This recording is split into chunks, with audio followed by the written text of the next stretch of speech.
32 years old, 3,000 graph, patient from Penang, indication is lowering hairline. Today, we're going to lower the hairline in this female with the smart FUE technique.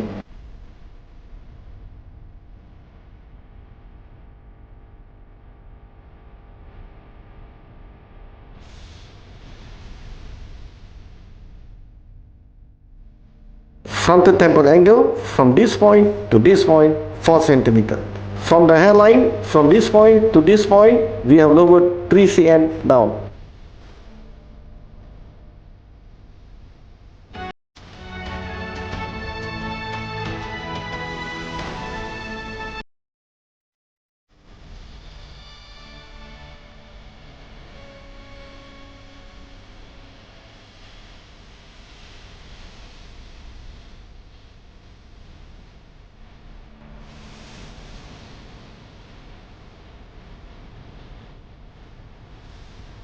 Immediately procedure is over, this is result.